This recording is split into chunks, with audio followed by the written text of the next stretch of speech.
There is something quietly wonderful about the idea that you are not entirely alone inside your own body.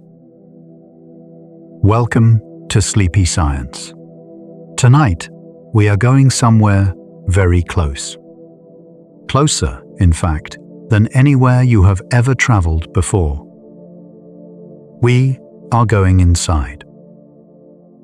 And if you enjoy what you find there, please consider leaving a like, a subscribe, and a comment below telling us what topic you would like to explore next.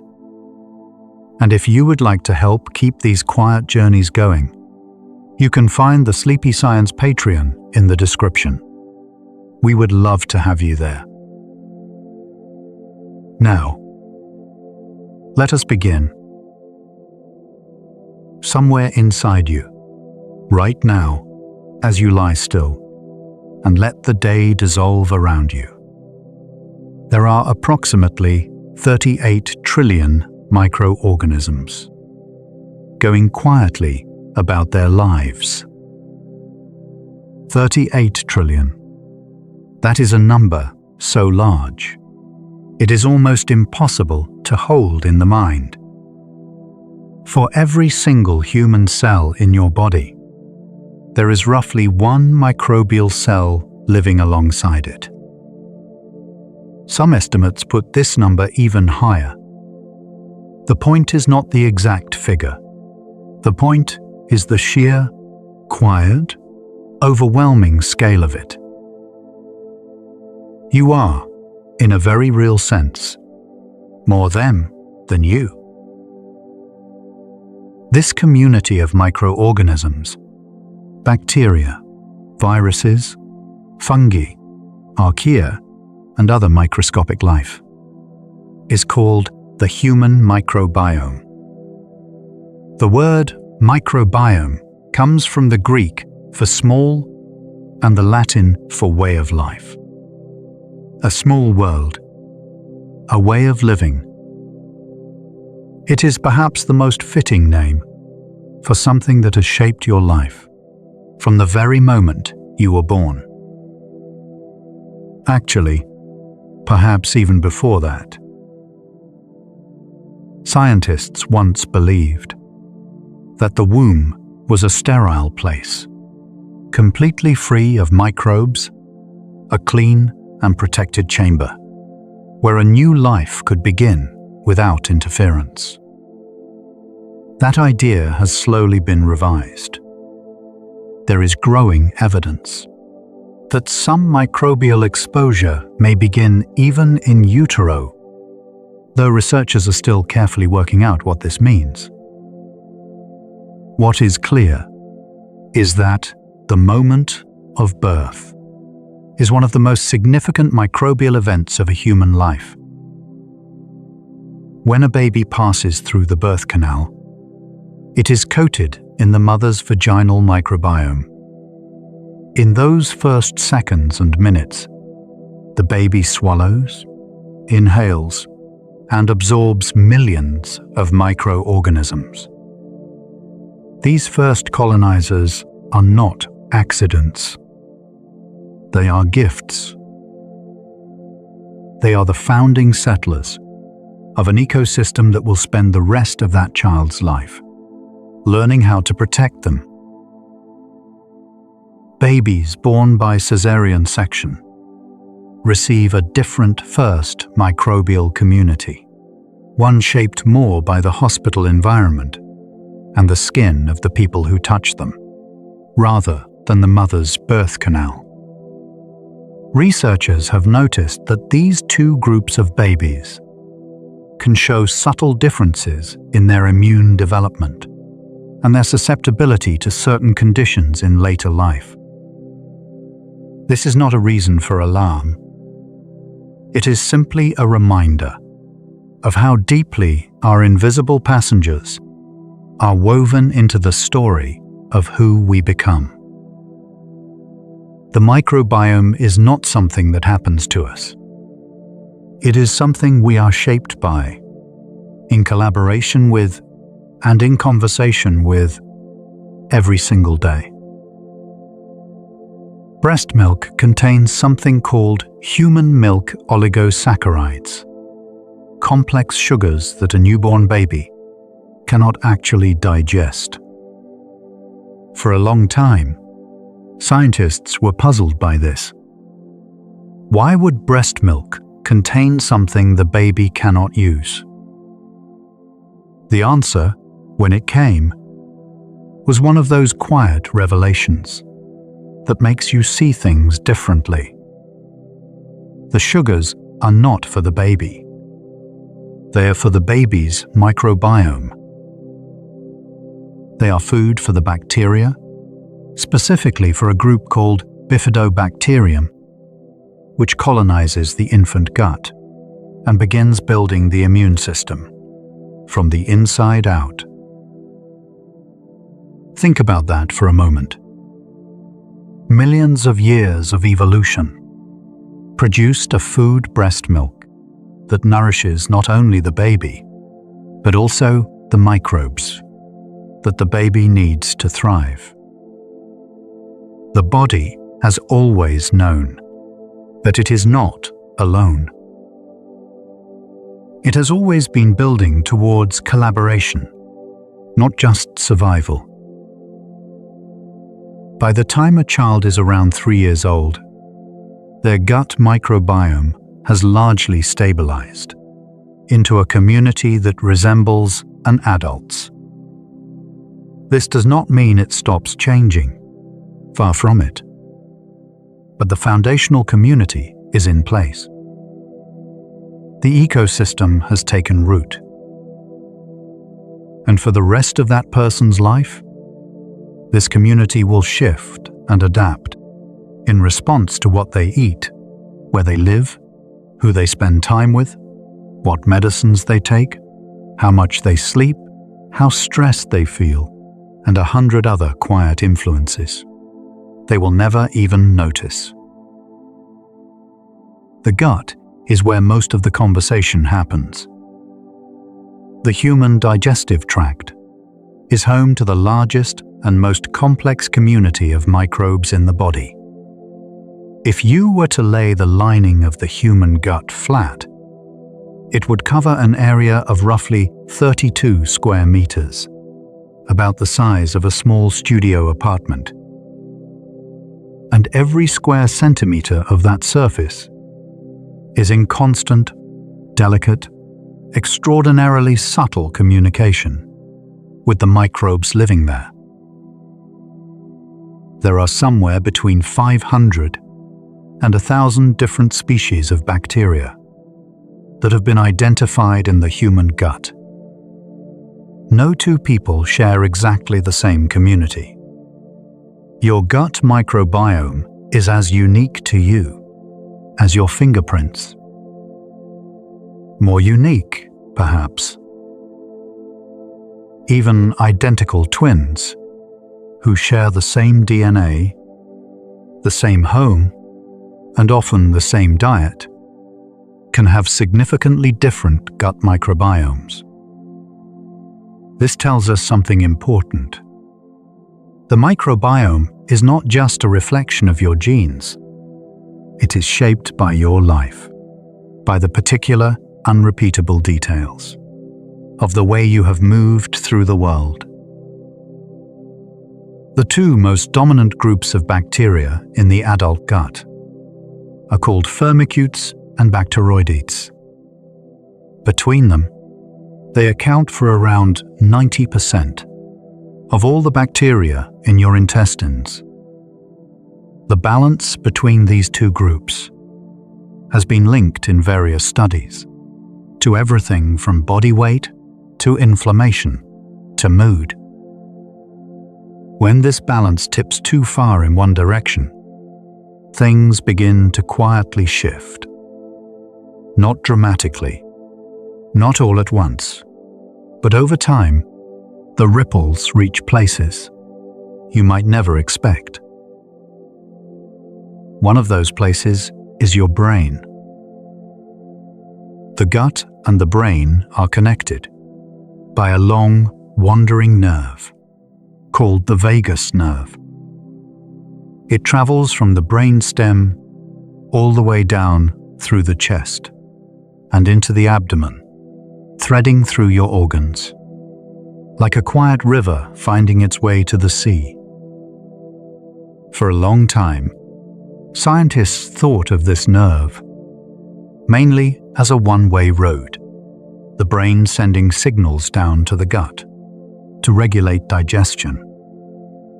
But it turns out that around 80% of the signals traveling along the vagus nerve are going the other way, from the gut up to the brain. Your gut is talking to your brain almost constantly, and a significant part of what it is saying is being shaped by the microbes living there.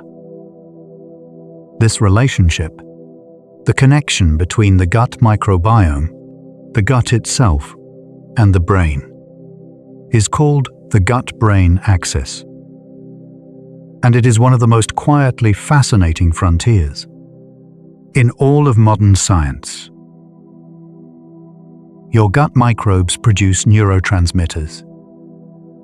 Serotonin, which you might think of as a brain chemical, a mood regulator, a source of calm and contentment, is actually produced in very large quantities in the gut. Around 90% of the body's serotonin is made not in the brain, but in the intestinal lining. And the microbes living there play a significant role in regulating how much of it gets made. They also produce dopamine precursors, GABA, and a range of other signaling molecules that influence how you feel, how clearly you think, and how calmly you move through the world. The old idea of the gut as a simple digestion machine, a tube that processes food and passes it along, turns out to be a dramatic underestimation of what is actually happening inside you. Your gut is sometimes called the second brain. It contains roughly 100 million neurons, more nerve cells than your spinal cord. It can sense, respond, remember, and in some ways, decide. Not in the way your conscious mind decides things, but in the way a forest decides how to respond to rain. Slowly, collectively, through millions of small adjustments, happening all at once. And speaking of forests, this is exactly the kind of metaphor that scientists who study the microbiome reach for again and again. The gut microbiome is an ecosystem. Like a forest, it has diversity.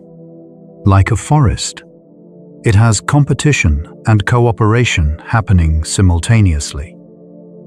Like a forest, it has species that are essential to its balance, and species that, under certain conditions, can become destructive. And like a forest, it is most resilient when it is most diverse. Diversity in the gut microbiome is one of the strongest markers of health that scientists have found. People with a rich variety of microbial species tend to have stronger immune systems, better metabolic health, lower rates of inflammation, and even in some studies, better mental well-being. Conversely, people with low microbial diversity, a kind of ecological poverty in the gut, appear more vulnerable to a whole range of conditions. This is one of the reasons that diet matters so profoundly to the microbiome. The microbes in your gut eat what you eat. Or rather, they eat what you cannot. much of their food comes from dietary fiber, the parts of plant foods that your own digestive enzymes cannot break down. When your gut microbes ferment these fibers, they produce compounds called short-chain fatty acids. Butyrate is perhaps the most important of these. It is the primary fuel source for the cells lining your colon. Without it, the gut wall begins to weaken. Without a healthy gut wall, things that should stay inside can begin to slip through. This is sometimes called intestinal permeability, or, more informally, leaky gut. When the tight junctions between intestinal cells begin to loosen, bacterial fragments and other particles can pass into the bloodstream. The immune system notices. It responds, and low-level inflammation can quietly spread. Not with fanfare, not with obvious symptoms at first, just a slow, gentle, persistent undercurrent of immune activity that costs the body energy and, over time, contributes to a range of conditions we are only beginning to understand. A diet rich in plant foods, vegetables, fruits, legumes, whole grains, nuts, seeds, feeds a more diverse and resilient microbiome. A diet high in processed foods and low in fiber can narrow that diversity. It does not happen overnight, but the microbiome responds to your choices with remarkable speed. Studies have shown that significant shifts in diet can produce measurable changes in the gut microbiome within just 3 to 4 days. 3 to 4 days. That is how responsive this ecosystem is. That is how close the relationship between what you eat and who lives inside you really is. Fermented foods have long been understood as something nourishing and ancient. People across cultures and throughout history have eaten fermented things: yogurt, kefir, kimchi, sauerkraut, miso, kombucha, often without understanding precisely why they were good. Now we have some idea. These foods contain live microorganisms that can, at least temporarily, take up residence in the gut and shift the balance of the community there. A study published a few years ago found that a diet high in fermented foods increased microbial diversity and reduced markers of inflammation more effectively than a high-fiber diet alone. Both diets had benefits, but the fermented food group showed particular richness in the variety of their gut communities. There is something quietly poetic about the idea that the foods our ancestors preserved and transformed to survive long winters and difficult journeys were also, unknowingly, keeping their inner ecosystems alive and thriving. They did not know about microbiomes. They did not have the language for it, but the knowledge was there, encoded in tradition, passed down through generations, in the form of recipes and rituals around food. Not all of the microbiome is in the gut. Your skin is also home to a vast community of microorganisms. The skin microbiome lives on the outermost layer of you, on the surface that faces the world, that touches everything, that is constantly being renewed. The skin is not a sterile barrier. It is a living landscape. Different regions of the skin have different microbial communities. The oily areas of the face and scalp host different species than the damp folds of the armpits or elbows. Dry regions, like the forearm, have yet another community. Even your left hand and your right hand differ in their microbial makeup. The skin microbiome plays a crucial role in protecting you from infection. The bacteria living on your skin surface compete with harmful pathogens for space and resources. They produce compounds that can inhibit the growth of more dangerous microbes. They communicate with the immune cells just beneath the surface of your skin, helping to calibrate the immune response, neither too aggressive nor too passive, but just right.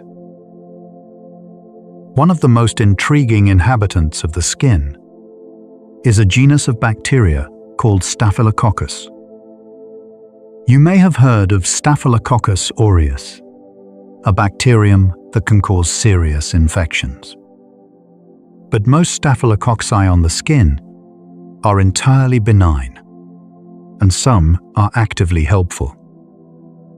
Staphylococcus epidermidis, for instance, produces a substance that can help suppress the growth of harmful fungi and even certain cancer cells. The same genus that contains dangerous pathogens also contains quiet, unassuming protectors. This is how complex the microbiome is. Even within a single family of microbes, the range runs from dangerous to deeply beneficial. Your mouth, too, is a world unto itself.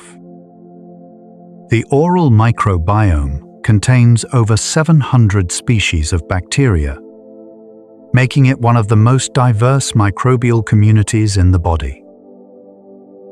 Every time you breathe, swallow, or speak, you are interacting with this community.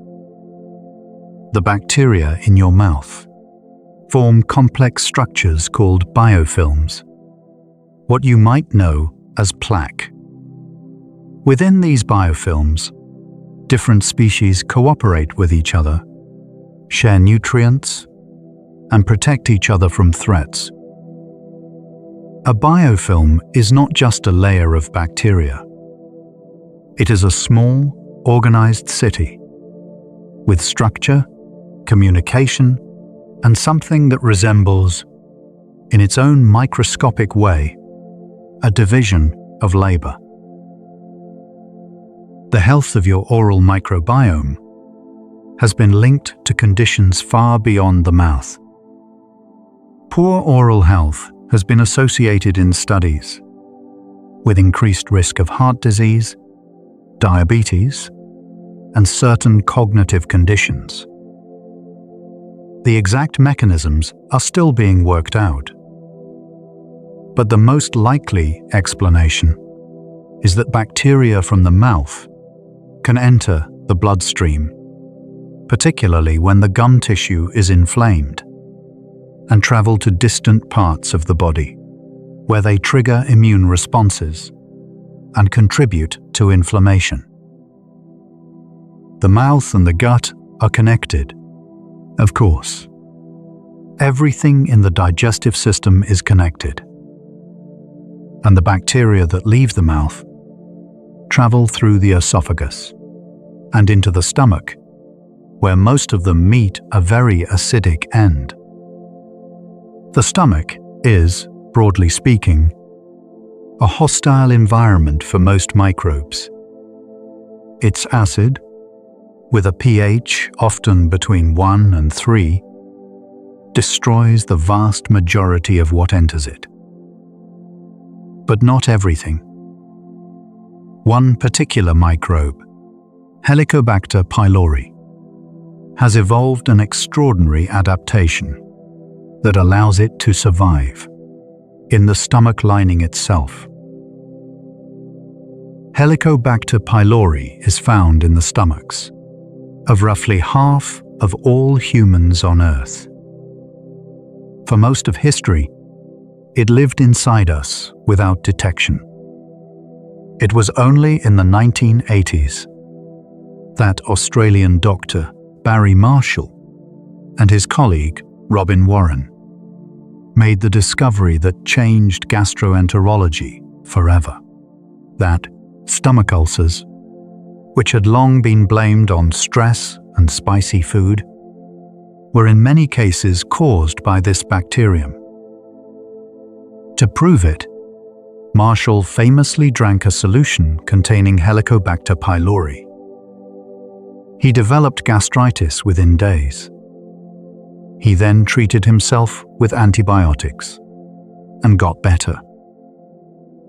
It is one of the most dramatic demonstrations in medical history. And it won them the Nobel Prize in Medicine in 2005.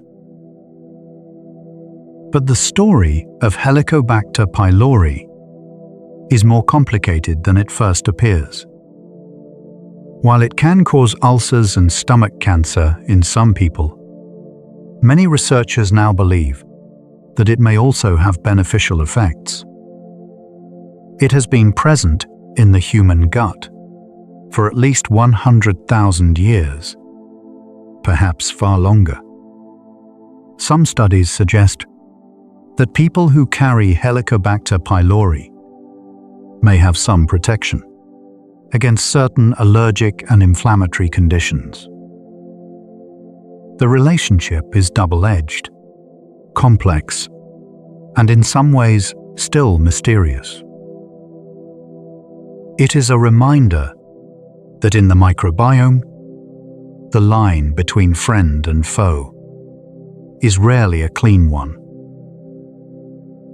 Then there are the lungs. Once thought to be entirely sterile, clean, clear passages for air, the lungs have their own microbiome. A sparse one compared to the gut, but a microbiome nonetheless.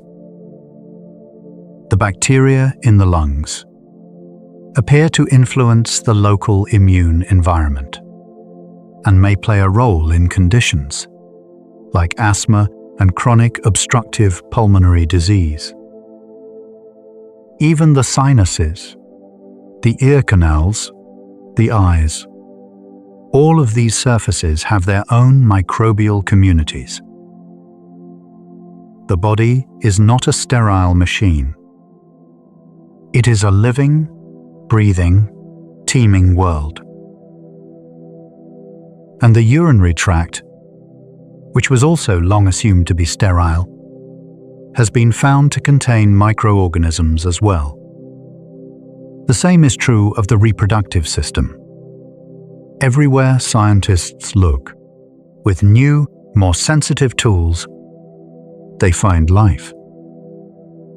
Quiet, patient, ancient life that has been there all along, undetected, doing its small and vital work. The vaginal microbiome is particularly distinctive. Unlike most microbiomes, which thrive on diversity, the vaginal microbiome is healthiest when it is dominated by a single genus, Lactobacillus. These bacteria produce lactic acid, which keeps the vaginal environment at a protective low pH. This acidity discourages the growth of harmful pathogens. It is an elegant, self-regulating system, one that is maintained in balance by a delicate interplay between hormones, lifestyle, diet, and the bacteria themselves. Disruptions to this balance can lead to conditions like bacterial vaginosis, not an infection in the traditional sense, but an overgrowth of certain species that disrupts the protective lactobacillus community. Research into the vaginal microbiome is also opening new conversations about pregnancy outcomes, fertility, and even the risk of preterm birth. All of this from bacteria, so small that tens of millions of them could sit on the head of a pin. Let us return, for a moment, to the immune system, because the relationship between the microbiome and immunity is perhaps the most profound one of all. Roughly 70 to 80% of the body's immune cells are located in or near the gut. This is not a coincidence. The gut is the place where the body is in closest and most constant contact with the outside world, with everything you swallow, breathe in, and ingest. It is also, therefore, the place where the immune system most needs to be vigilant. But vigilance in the immune system is a double-edged thing. Too much, and the body attacks itself. Too little, and it cannot defend against real threats. The microbiome helps the immune system find the middle path, to calibrate its responses, to learn what is friend and what is foe, to react proportionately to actual threats. This calibration begins in infancy. When a baby's immune system is first developing, the microbes that colonize the gut teach it how to behave. They present the immune system with molecules and signals that help it learn the difference between harmless substances and genuine pathogens. Experiments in mice have shown that animals raised in sterile conditions, completely free of any microbiome, develop immune systems that are dysfunctional and overreactive. They are more susceptible to inflammatory conditions. They cannot tolerate harmless substances as easily as mice with a normal microbiome. Without the microbial teachers, the immune system has no one to learn from. This has led some researchers to connect the rise in allergic conditions in the modern world, asthma, hay fever, food allergies, eczema, to a reduction in the diversity and richness of the microbiome.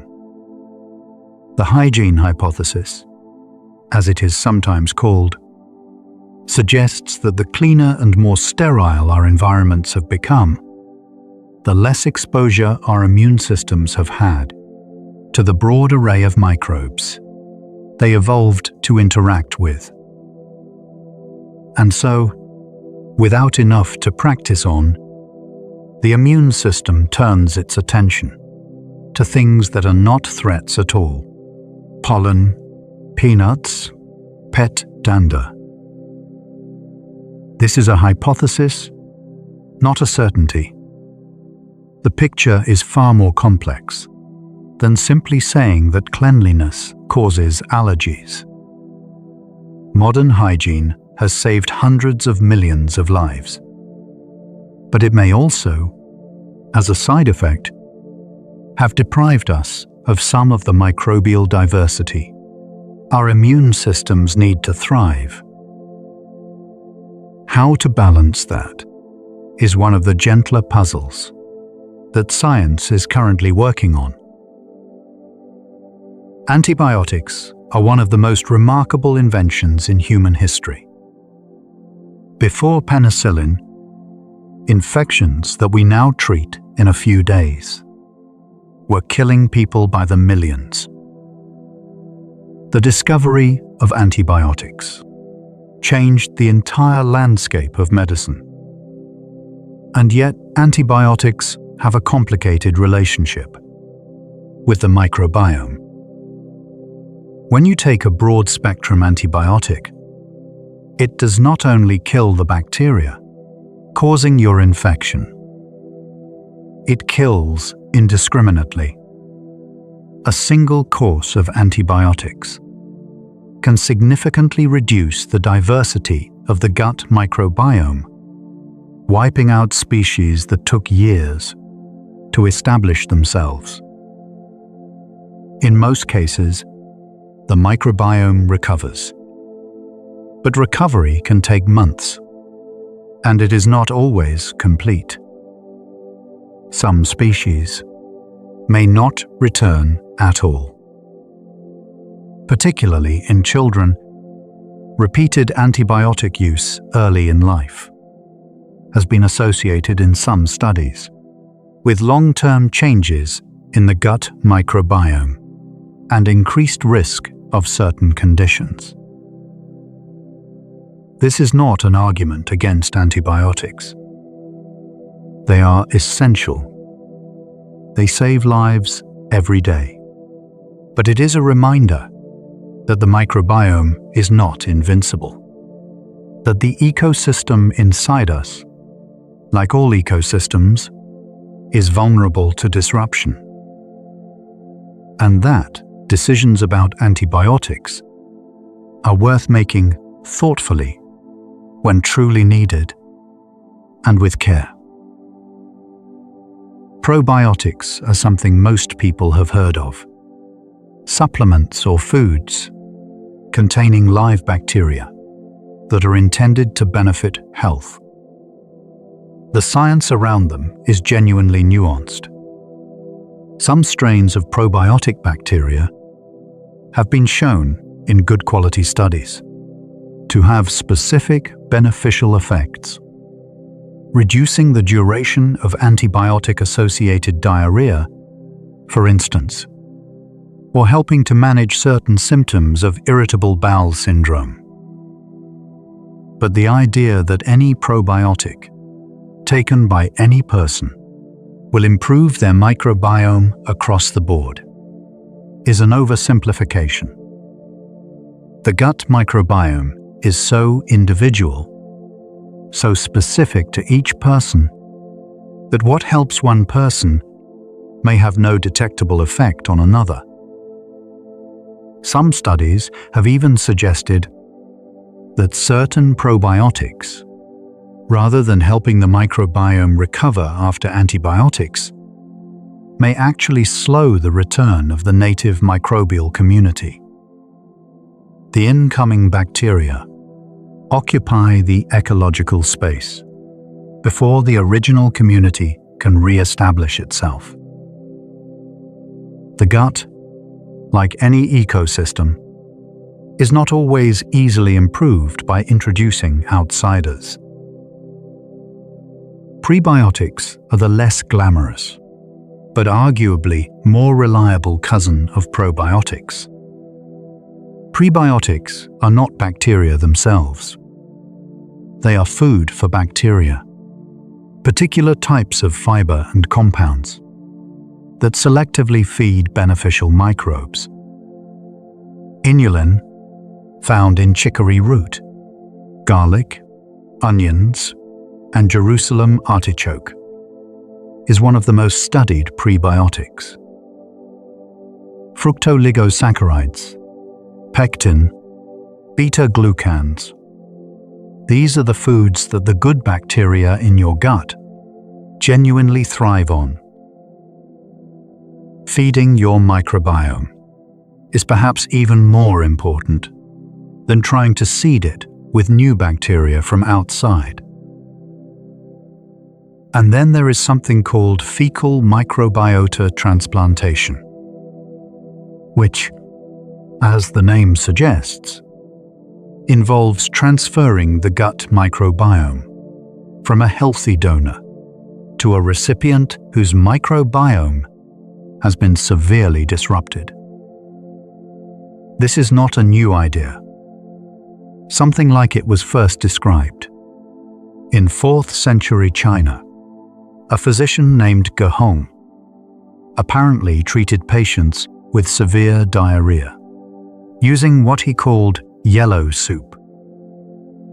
The details are exactly what you imagine, but the principle was sound.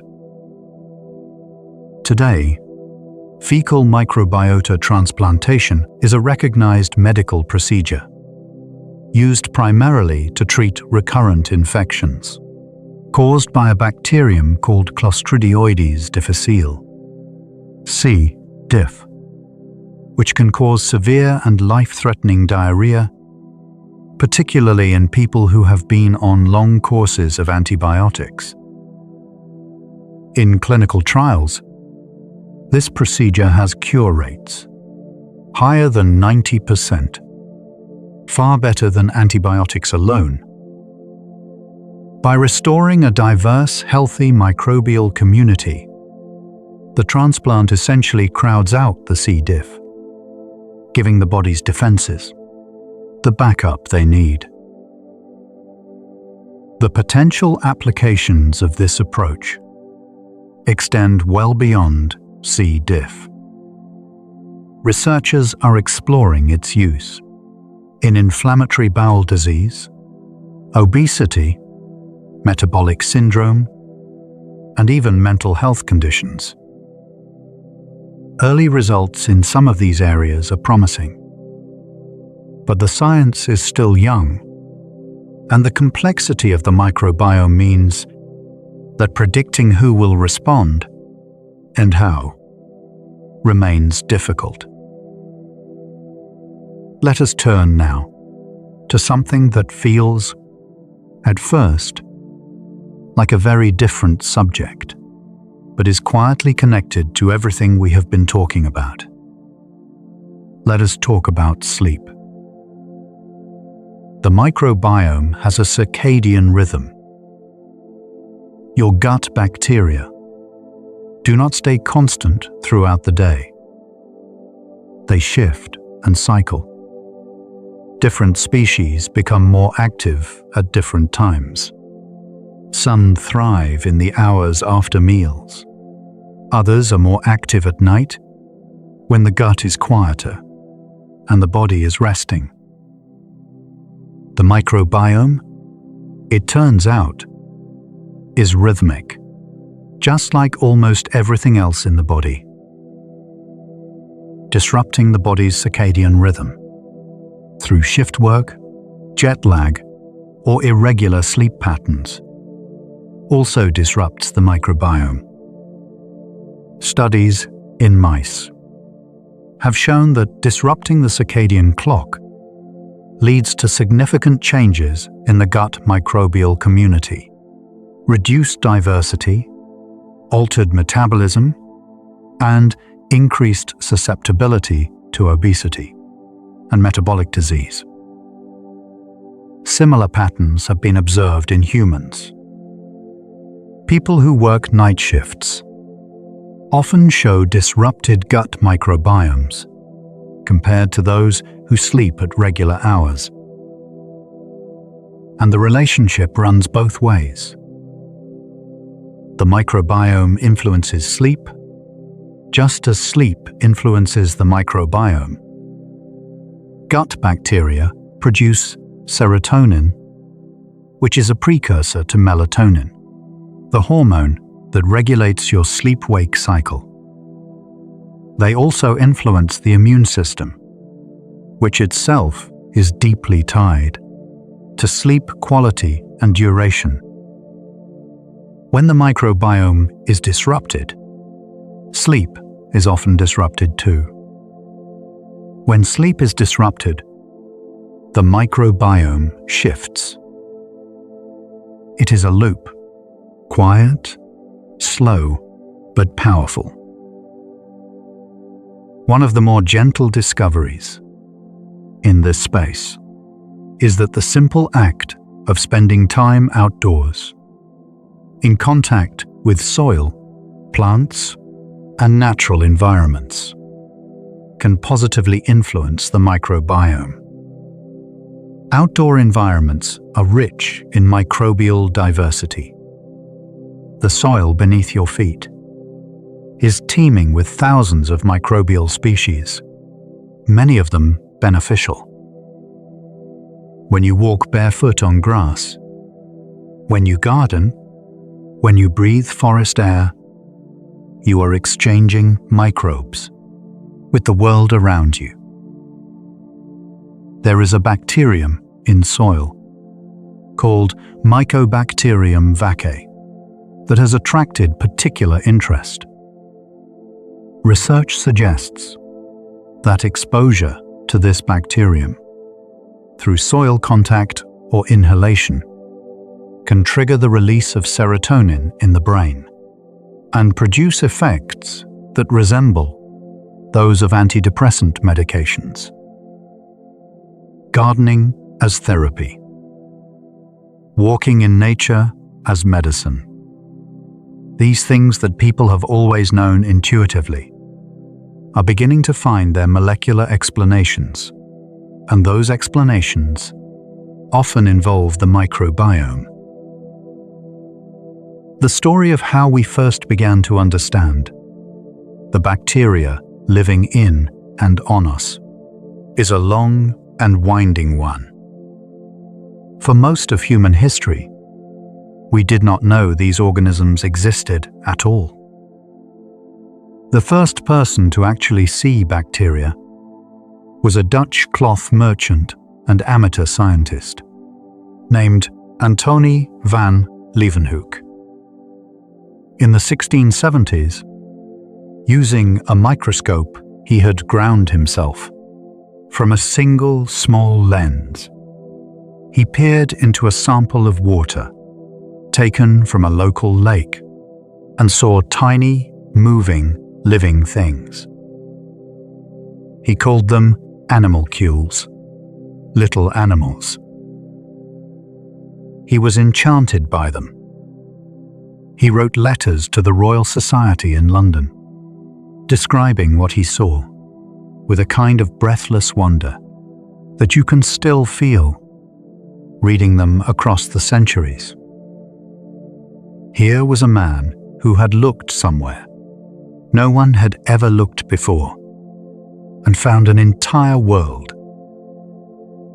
He later examined the plaque from his own teeth and found bacteria there too, tiny, swimming, undeniably alive.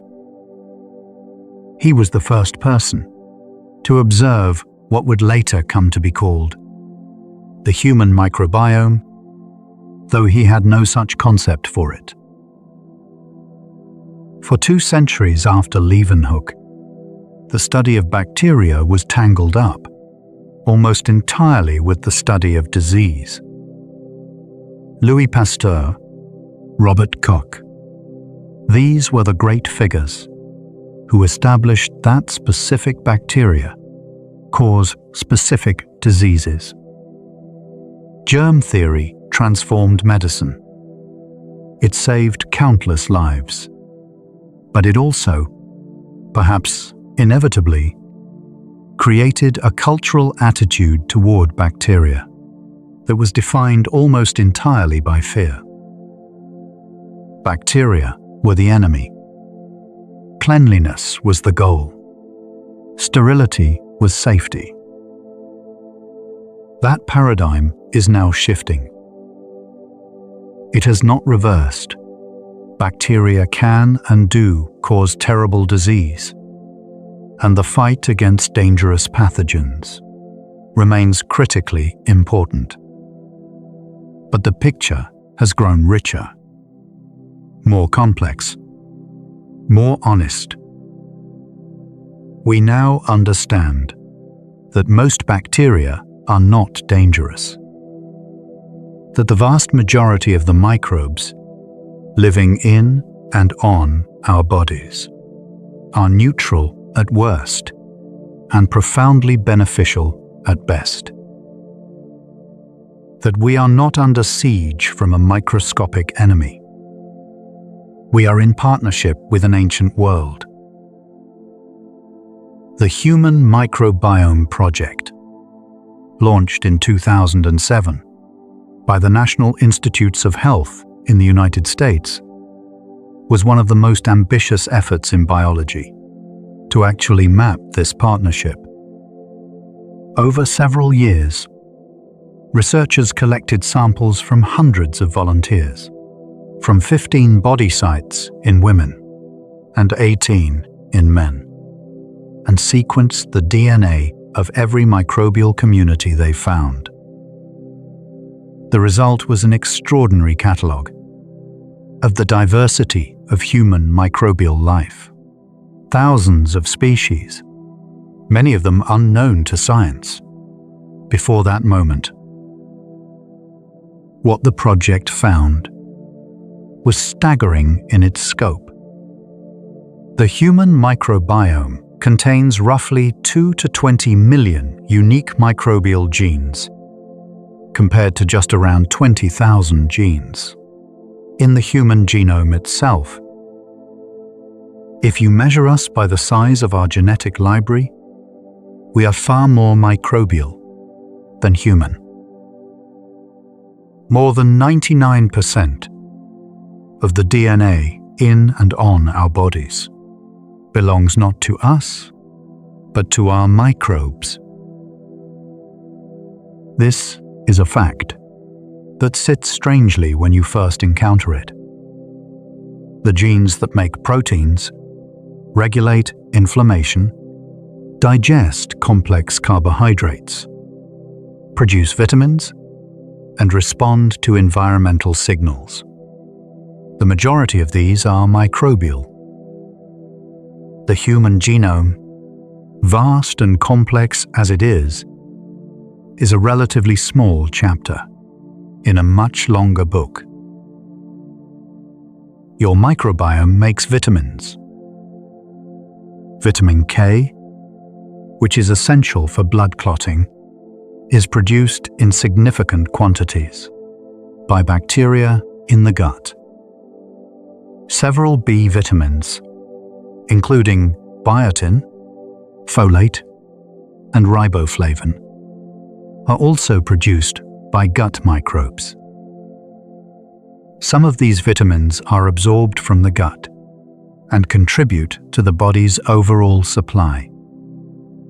The extent to which we depend on our microbes for these essential nutrients is still being quantified, but it is clear that we are not entirely self-sufficient. We have never been entirely self-sufficient. We have always needed them. The microbiome also plays a role in how we metabolize drugs. The same medication given to two different people can be broken down very differently, depending on the composition of their gut microbiome. Gut bacteria can activate prodrugs, inactive compounds that are converted to their active form by microbial enzymes. They can also inactivate drugs or change the way they are absorbed. This is one reason why pharmacology is increasingly interested in the microbiome, because understanding a patient's microbial community may eventually help predict how they will respond to treatment. Chemotherapy, for instance, has been shown in some studies to have outcomes that vary depending on the patient's microbiome. Immunotherapy drugs, which work by releasing the brakes on the immune system so it can attack tumors, appear to be more effective in patients with certain gut microbial profiles. Some cancer centers are now studying whether modifying the patient's microbiome before treatment can improve how well the therapy works. The microbiome is not just a passenger in your body's health story. It is a participant, perhaps even a co-author. Mood and the microbiome. This is a territory that is both genuinely compelling and genuinely hard to be certain about. The gut-brain connection is real. The microbiome's influence on neurotransmitter production is real. But the idea that you can cure depression by taking a probiotic is, at this stage, an overstatement. What the research does suggest is that the state of the gut microbiome is one factor, among many, that contributes to mental well-being. People with depression and anxiety often show distinct patterns in their gut microbial communities compared to those without these conditions. Whether the microbiome changes cause the mental health conditions, or whether the conditions cause the microbiome changes, or whether both are caused by some third factor. This is one of the central puzzles researchers are working to untangle. Animal experiments have offered some striking clues. When the gut microbiomes from anxious mice are transferred to calm, healthy mice, the recipients begin to show signs of anxiety. When the microbiomes from calm mice are transferred to anxious ones, the anxious mice become calmer. This does not mean the same thing would happen straightforwardly in humans. We are far more complex. But it suggests that the microbial community in the gut has a genuine influence on the brain that goes beyond what we previously imagined. There are studies exploring whether probiotic supplementation can reduce symptoms of depression or anxiety. Some show modest positive effects. Others show none. The picture is mixed, as it often is in complex biology. What seems clearer is that the broader practices that support gut health, eating a varied, plant-rich diet, sleeping well, spending time in nature, reducing stress, also seem to support mental well-being.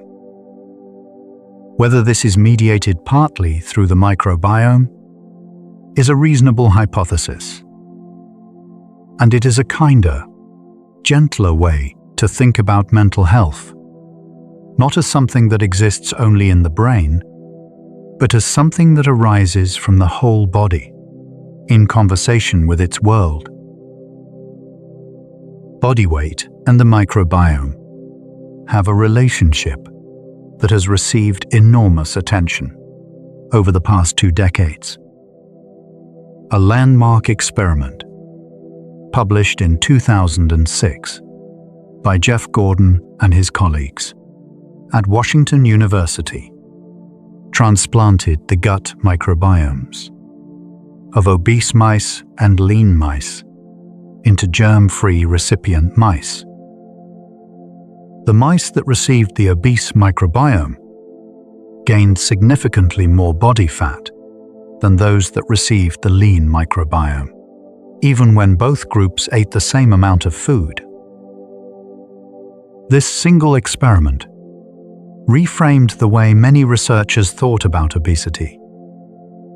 It suggested that the microbiome is not just a bystander in weight regulation, but an active participant. Certain microbial profiles appear to be more efficient at extracting energy from food, meaning that 2 people eating the same meal may absorb different numbers of calories from it, depending on who is living in their gut. This is a humbling insight. It suggests that the story of weight, which is so often told as a simple arithmetic of calories in versus calories out, is actually a much more complex biological story, one in which the gut microbiome plays a leading role. It does not make choices simpler, but it makes them more compassionate, perhaps. It asks us to consider that people are not all the same, that bodies are not all the same, and that the invisible world inside each of us makes us more different from each other than we might appear. The microbiome and aging. As we grow older, the gut microbiome changes. Diversity typically declines. The community becomes less rich, less varied, more dominated by a smaller number of species. This decline in diversity has been associated with increased inflammation, weaker immunity, and higher rates of the diseases that come with age. But the direction of that relationship is, again, not entirely clear. Does the microbiome decline with age? Or does the microbiome in some ways drive the aging process? Or are both true simultaneously? Studies of centenarians, people who live to 100 and beyond, have found that many of them retain remarkably diverse gut microbiomes. Their microbial communities more closely resemble those of much younger adults than those of their own age peers. Whether this diversity is a cause of their longevity, a consequence of their lifestyle, or simply a marker of overall health, we do not yet know. But it is a quieting thought. The microbiome, that ancient and constant companion, may be one of the threads that holds us together for as long as we last. There are also intriguing connections between the gut microbiome and Alzheimer's disease. Researchers have found that people with Alzheimer's tend to have different gut microbial communities than those without the condition. Whether gut bacteria contribute to the neuroinflammation and amyloid accumulation seen in Alzheimer's, or whether they are simply altered as a consequence of the disease, is still being studied. But the gut-brain axis appears to be relevant here too. The same pathway that connects your digestion to your mood may also be involved in the slow, quiet processes by which the brain ages. Autism spectrum disorder is another area where microbiome research has attracted significant interest and significant caution. Many children with autism show differences in their gut microbiome compared to neurotypical children, as well as higher rates of gastrointestinal symptoms. Some researchers have proposed that gut-brain communication via the vagus nerve and via immune signaling could be one factor among many, contributing to the neurodevelopmental differences seen in autism. This is a field where care is needed, where promising early findings must be tested rigorously before conclusions are drawn. But it points, again, to the extraordinary reach of this microbial world inside each of us. let us take a moment and step back from all of these conditions and diseases and connections, because the microbiome is also, simply and quietly, a part of everyday life that touches us in smaller ways. Body odor, for instance, is largely a product of the skin microbiome. Sweat itself is almost odorless. The smell arises when skin bacteria metabolize the compounds in sweat. Different bacteria produce different aromatic compounds. The characteristic smell of each person, the way your own skin smells, familiar to those who love you, is partly the signature of your microbial community. You carry your microbiome like a scent. Not unpleasant, just particular, just yours. Dandruff is caused, in many cases, by an overgrowth of a fungus called malassezia on the scalp. Malassezia is a normal resident of the skin microbiome in most people. Under certain conditions, changes in oil production, immune shifts, stress, it can multiply beyond its usual bounds and trigger inflammation and flaking. This is the microbiome in imbalance, not invasion by a stranger, but the tipping of a resident community out of its usual equilibrium. Acne, too, involves a skin microbe, Cutibacterium acnes, formerly known as Propionibacterium acnes. Like malassezia, it is normally present on the skin and plays a role in skin health.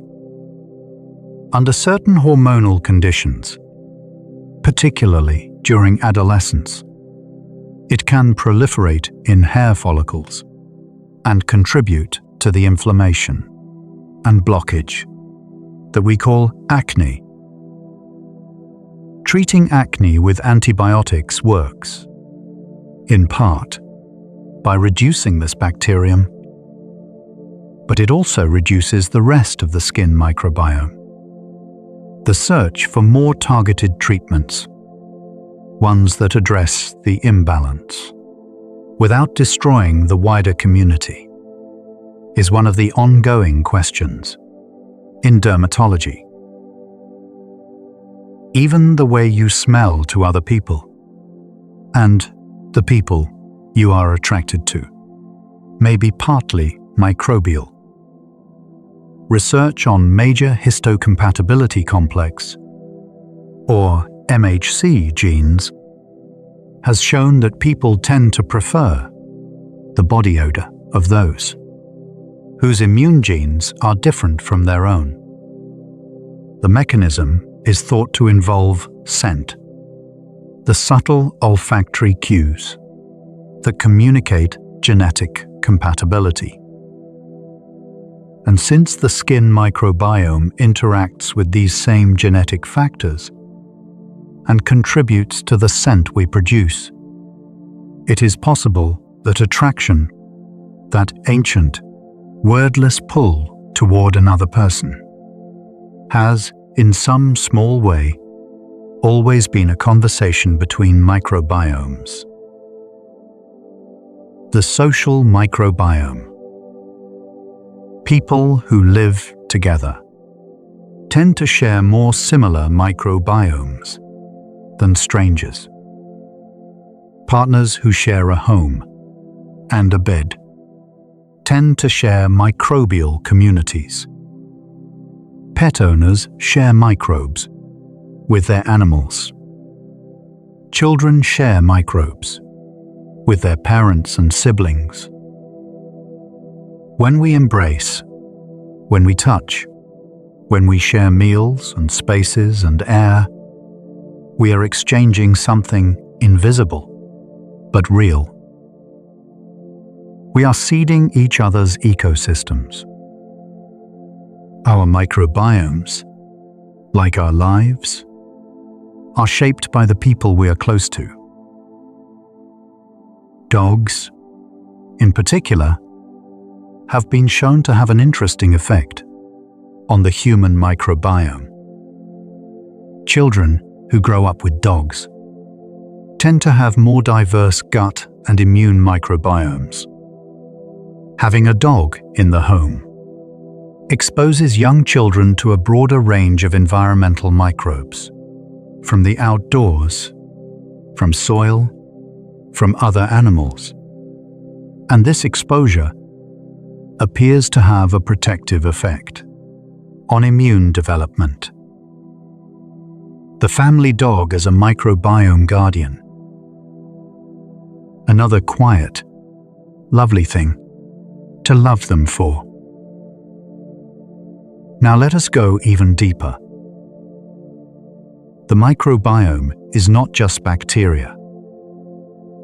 Within the microbiome, there is a vast and largely unexplored community of viruses that infect bacteria. These are called bacteriophages, or phages for short. They are the most numerous biological entities on Earth. It is estimated that there are more bacteriophages on this planet than there are stars in the observable universe. That is a number so vast, it belongs more to poetry than arithmetic. The phages living in your gut, collectively called the gut virome, are thought to be one of the primary regulators of the bacterial community there. Phages infect bacteria, replicate inside them, and then burst out, killing the host bacterium in the process. By doing this, they keep bacterial populations in check. They are the wolves of the gut ecosystem, preventing any one species from overwhelming the others. Without phages, the microbial balance of the gut might look very different. We know almost nothing about the human virome. The gut virome is one of the most unexplored territories in all of biology. Most of the viruses found there have never been characterized. They do not match anything in scientific databases. They are, quite simply, unknown to science. This is not a cause for alarm. Most of them appear to be benign or beneficial, but it is a reminder of how much of the world inside us remains to be discovered. The human body is not a closed book. It is a library with entire wings we have never entered. Fungi are another kingdom present in the microbiome. The microbiome, the fungal component of the microbiome, includes species like Candida, Aspergillus, and Saccharomyces. Candida albicans is perhaps the most familiar, a fungus that normally lives quietly in the gut and on the skin and mucous membranes, kept in check by the bacterial community around it. When antibiotics kill the bacteria that would normally compete with Candida, it can overgrow, causing thrush and other fungal infections. The fungi in the gut interact with bacteria in ways that are only beginning to be studied. They may influence immunity and inflammation. They may help break down certain compounds in the diet.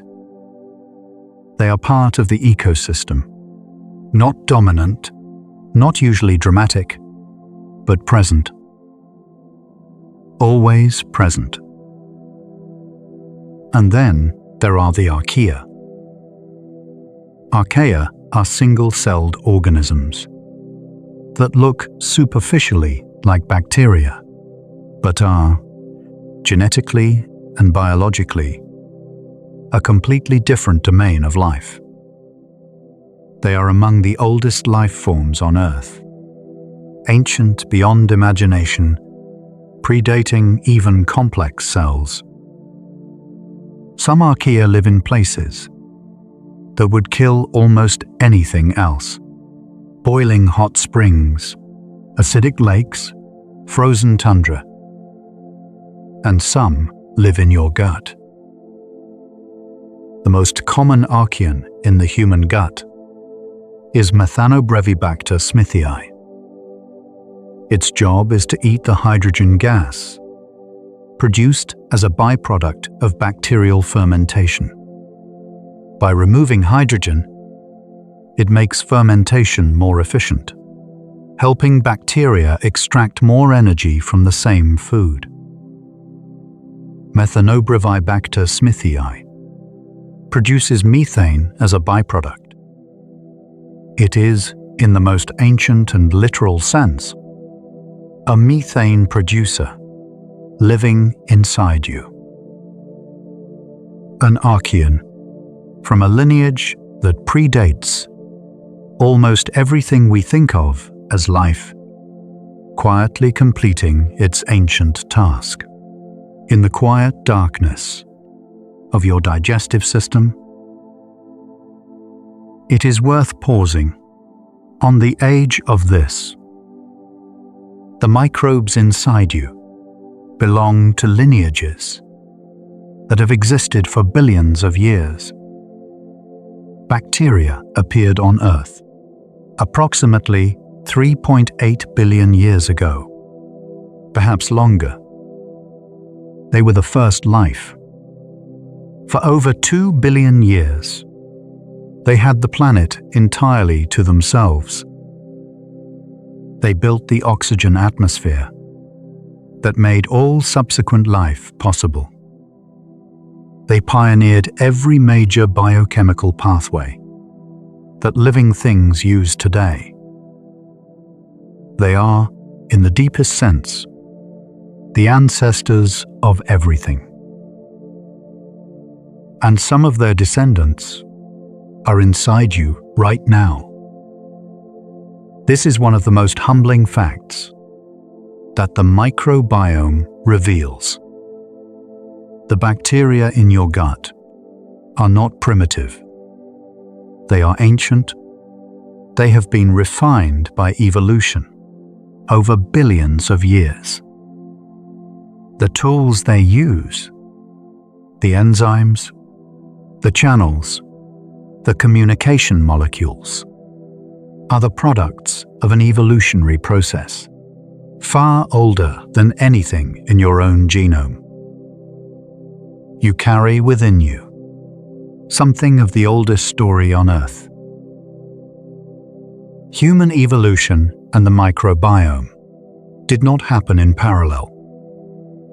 They happened together. The human lineage and its microbial companions have been co-evolving for millions of years.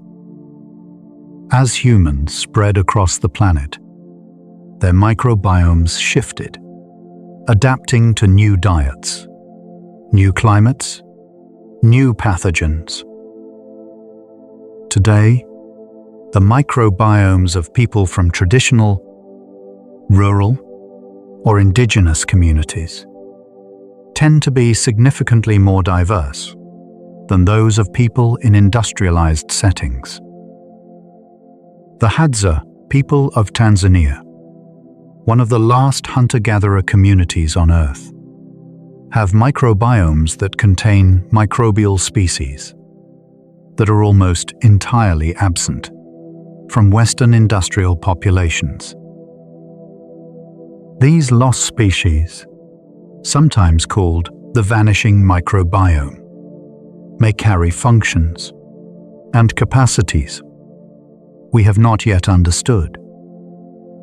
What we lose when a microbial species disappears from a human population is not yet fully known. But the speed of that disappearance, driven by antibiotics, processed diets, urban living, sanitation, is remarkable, and the implications are only beginning to be studied. Ancient DNA analysis has allowed scientists to study the gut microbiomes of people who lived thousands of years ago. By analyzing preserved fecal material, coprolites, from archaeological sites, researchers have found microbial communities that differ substantially from those of modern humans. Our ancient ancestors carried microbial species that have largely vanished from modern populations. The microbiome, like language and culture and tradition, has changed as we have changed. And like some of those things, parts of what was once carried may have been lost.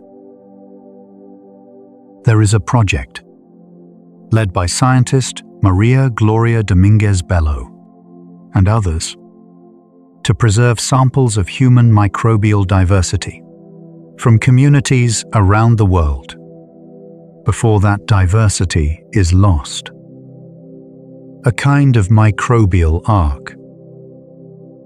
The idea being that these samples, carefully stored, might one day be used to restore microbial species that medicine has not yet recognized it needs. It is a quiet, forward-looking act of preservation, keeping something ancient for a future we cannot yet see. The microbiome of the ocean is worth a brief mention here, not because it is part of the human body, but because it is part of the context in which the human body evolved. The oceans contain an estimated 1.2 times 10 to the 29th power microbes, a number so large, it is essentially meaningless to the imagination. Marine bacteria produce roughly half of the oxygen in Earth's atmosphere. They drive the carbon cycle. They are the unseen engine of the planet's chemistry. We owe our atmosphere to microbes. We owe our food to microbes. We owe our health to microbes. In some sense, we owe our existence to microbes. The story of life on Earth is, first and foremost, a microbial story. We are a late chapter, a brief and curious chapter in something much older and much larger. Let us return to the body, to the simple, remarkable fact of lying still in the dark. Right now, as your body rests, your gut microbiome is working. Not urgently, not dramatically, quietly. The night-active species are doing their small tasks, breaking down compounds, producing short-chain fatty acids, communicating with the gut wall, influencing the immune cells, resting just beneath the surface. The body is not idle at rest. It is tending its garden. The cells of the gut wall renew themselves every 3 to 5 days, some of the fastest dividing cells in the body. The entire surface is constantly refreshing itself, a new lining replacing the old one, in a continuous, quiet cycle. And the microbes that live there influence how well that renewal happens. Whether the new cells are healthy and well connected, or whether they are stressed and loosely joined. Your body is not the same body it was a year ago. Not really. Most of the cells are different. The microbiome has shifted. The lining of your gut has been replaced dozens of times. The person lying here is continuous with the person you were, but not identical. You are a river, not a stone, always moving, always renewing, always in conversation with the world within you and around you. The microbiome reflects this fluidity. It is not fixed. It is alive. It responds. It shifts. Every meal you eat is a message to the microbial community inside you. Every night of sleep is a period of restoration for that community. Every walk you take outside is an exchange with the microbial world beyond your skin. The microbiome is not something you have. It is something you are constantly making, together with the world. One of the most useful metaphors for thinking about the microbiome comes from ecology.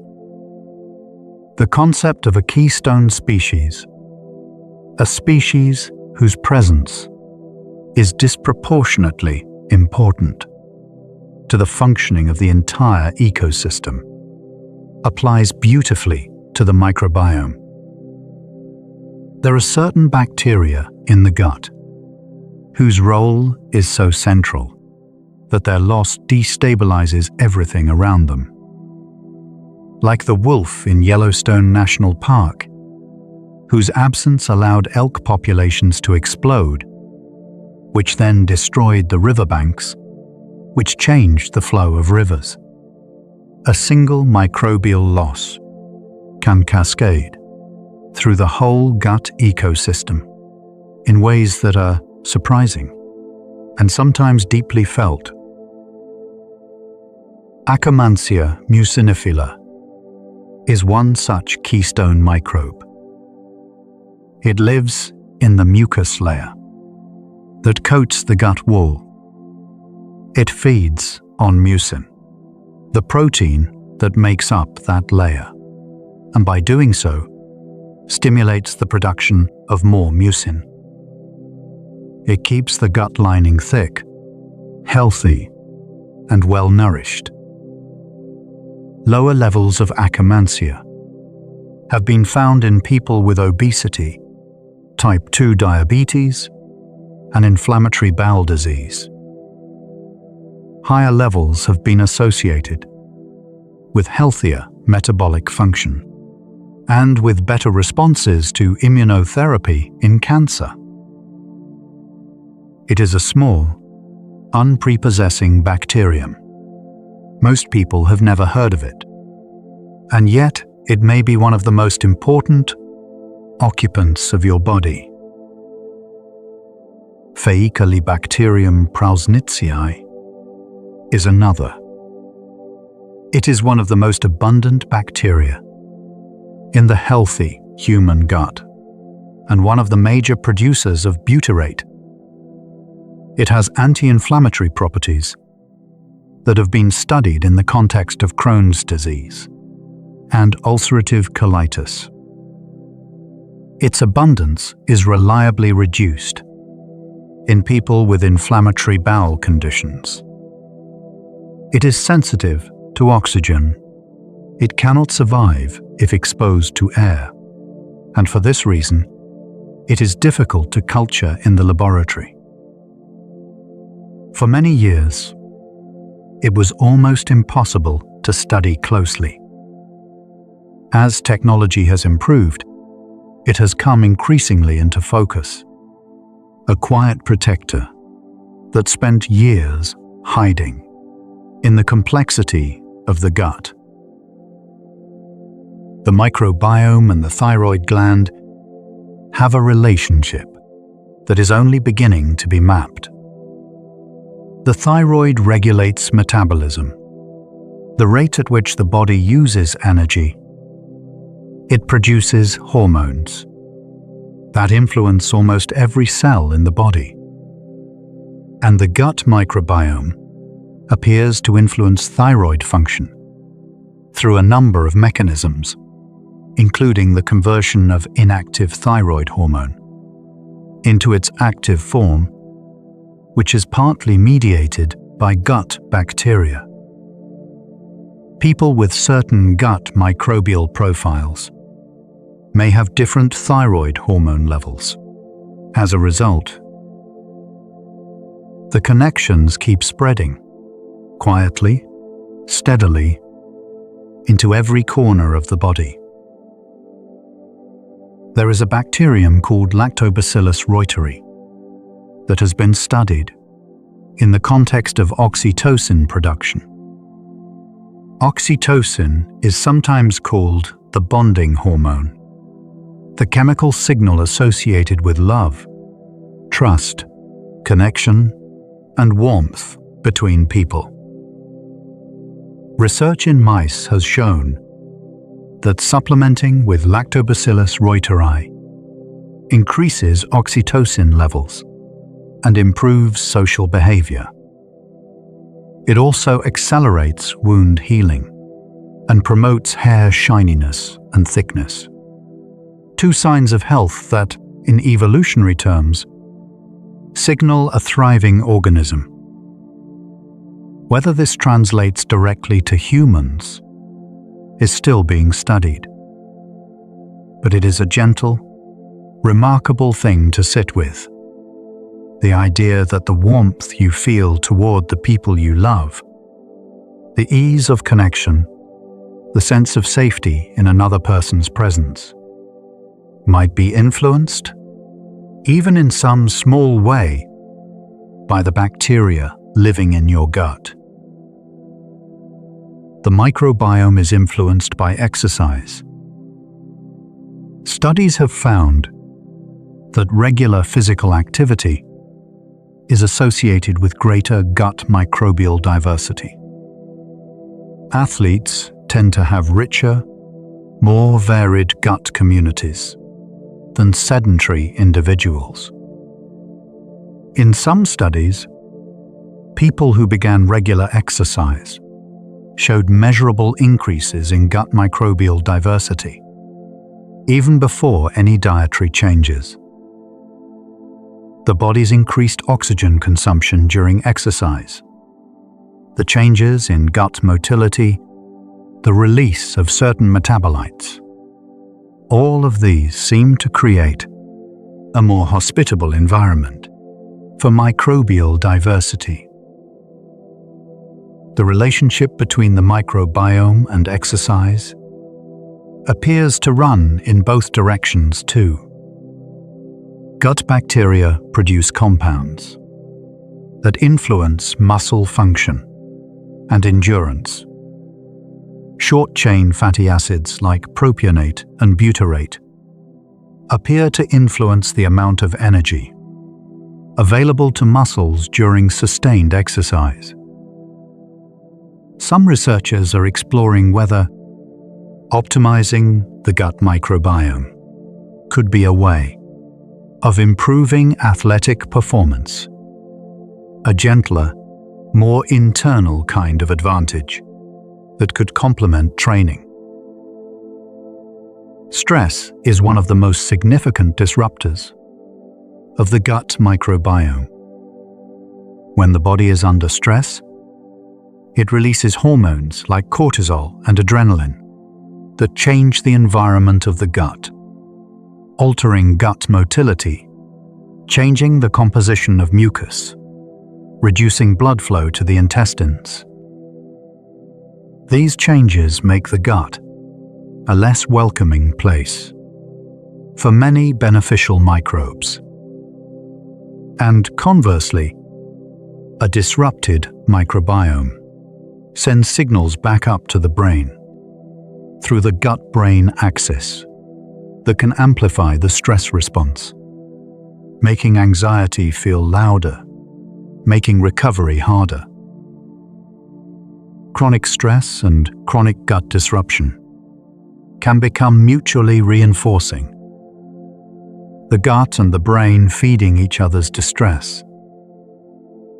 This is why practices that calm the nervous system, meditation, slow breathing, gentle movement, rest, may benefit not only the mind, but also the microbial community inside. The same stillness you are experiencing right now, lying in the quiet and the dark, is offering something to the world within you. Rest is not passive. Rest is restorative. For you and for everyone inside you. Water matters to the microbiome. Hydration affects gut motility, the speed at which food moves through the intestines. When the gut is well hydrated, it moves efficiently, allowing the microbes at different stages of the gut to receive the substrates they need. Dehydration slows everything down and can alter the microbial environment significantly. Even the pH of the gut, how acidic or alkaline it is in different regions, is influenced by hydration levels. The microbiome is sensitive to all of it. It notices. It adapts. It responds. Birth order and family size have been found to influence the gut microbiome. Children who grow up with older siblings tend to have more diverse microbiomes, likely because of greater exposure to a wider variety of microbes brought in by the older children. This may be one of the mechanisms by which growing up with siblings appears to confer some protection against allergic diseases.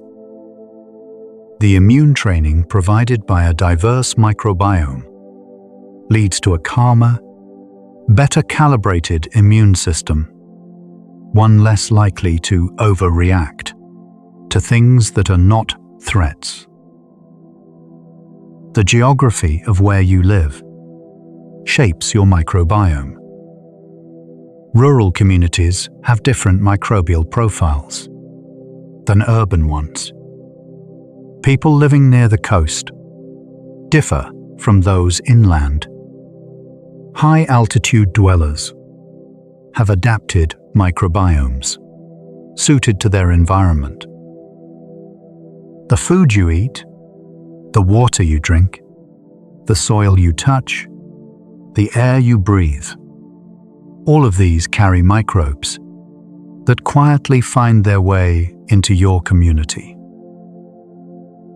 You are, in a very real sense, a product of the microbial world that surrounds you. Your microbiome is a portrait of the places you have lived and the people you have known. Seasonal shifts affect the microbiome.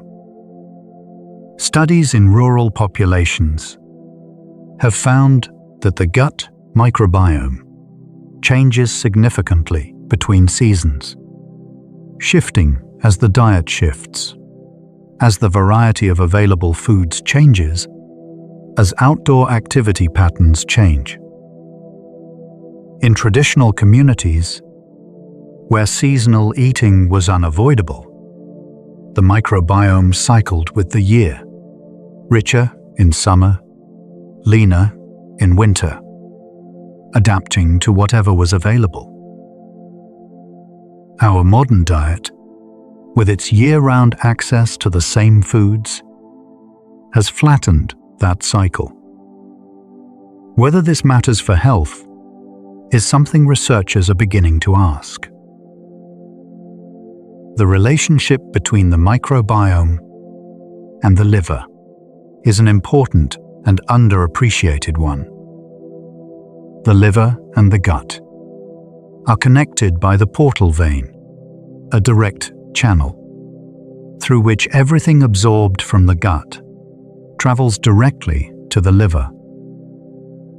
Metabolites produced by gut bacteria, secondary bile acids, short-chain fatty acids, indoles, trimethylamine, all flow through this pathway and arrive at the liver, where they are processed. The liver, in a very real sense, is constantly processing the output of the gut microbial community. Non-alcoholic fatty liver disease, one of the most common liver conditions in the world, has been linked in numerous studies to disruptions of the gut microbiome. Certain microbial products that reach the liver in excess may promote fat accumulation and inflammation there. Conversely, supporting a healthy gut microbiome through diet and lifestyle may help protect the liver from these processes.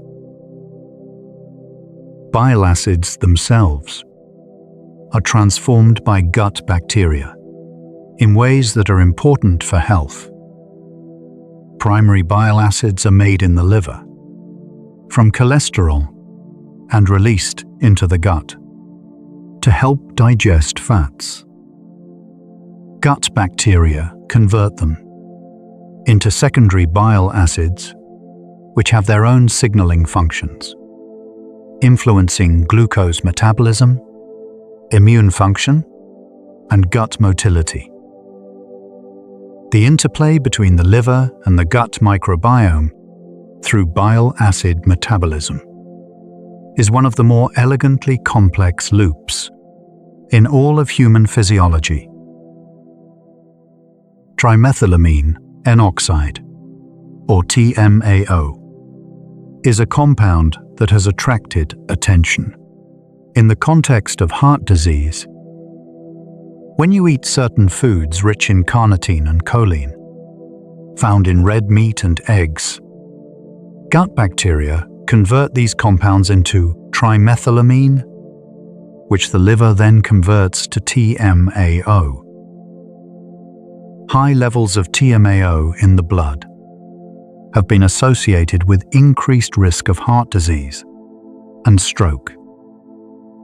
Importantly, the amount of TMAO a person produces from the same meal depends heavily on the composition of their gut microbiome. People who eat very little red meat and have a different microbial community produce much less TMAO from the same food. The risk of a food is not fixed. It depends, in part, on who is living inside you. The microbiome during pregnancy undergoes significant changes. As pregnancy progresses, the gut microbiome shifts toward a different profile, one that may help support the increased energy demands of late pregnancy. Some of the changes that occur: increased firmicutes, reduced diversity, would, in a non-pregnant person, be associated with metabolic dysfunction. But in pregnancy, they appear to be adaptive, a deliberate shift, orchestrated by the body to maximize energy absorption when two bodies need feeding. The placenta was once thought to be a sterile organ. Evidence now suggests it may have its own microbiome, though the field is actively debated. What is not debated is that the mother's microbiome has a profound effect on the developing fetus through immune signals, metabolites, and other messengers that cross the placental barrier. The child begins its conversation with the microbial world before it even enters it. Breastfeeding, beyond its nutritional role, continues to shape the infant microbiome for months after birth. Not only through the oligosaccharides that feed beneficial bacteria, but also through the live bacteria present in the milk itself. Breast milk contains dozens of bacterial species, including lactobacillus and bifidobacterium, that colonize the infant gut and help build its microbial community. How they get into the milk is still a question. One hypothesis is that bacteria from the mother's gut travel through the immune system and lymphatic vessels to the mammary glands, an internal microbiome highway carrying beneficial passengers from mother to child. There are around 400 species of bacteria that have been detected in human breast milk. Each mother's milk is unique in its microbial content, in its nutritional profile, and in the specific community it delivers to the child. Breast milk is not a standardized product. It is a living, changing, personalized biological communication between one body and another. The skin of a newborn baby begins to acquire its microbiome from the very first moments of contact with the mother, with the hospital environment, with the air in the room. The first skin microbiome is largely determined by how a baby is born and who they are touched by first. Skin-to-skin contact between a mother and newborn, now widely recommended in hospitals, for reasons long understood intuitively, transfers the mother's skin microbiome to the baby, helping to establish the infant's own protective skin community. Love, even in the first hour of life, has a biological dimension that involves the exchange of microbes. There is a phenomenon called quorum sensing that exists in bacterial communities, and that is one of the most quietly remarkable things in all of microbiology. Quorum sensing is the way bacteria communicate with each other. They produce and release chemical signals, molecules that diffuse into the surrounding environment. As the bacterial population grows, the concentration of these signals grows. When the concentration reaches a certain threshold, the quorum, the bacteria collectively shift their behavior. They might begin producing a biofilm. They might release toxins. They might switch on genes that are only useful when there are enough of them to make a difference. This is collective behavior, not planned, not coordinated by any central authority, emergent. A kind of group intelligence arising from the chemical conversation between individual cells. Bacteria, which we often think of as the simplest of creatures, are capable of something that begins to look like a form of decision-making. Not conscious, not deliberate, but responsive, adaptive, and collective. Some bacteria can even share genetic information directly with each other through a process called horizontal gene transfer. Unlike the vertical inheritance that we and all other multicellular animals use, passing genes from parent to child, bacteria can pass genes sideways. A bacterium can pick up a piece of DNA from a dead neighbor, incorporate it into its own genome, and begin expressing the new trait within minutes. This is one of the reasons antibiotic resistance spreads so rapidly.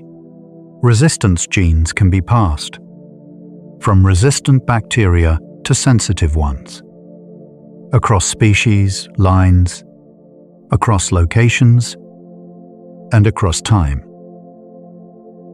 But horizontal gene transfer is not only a threat.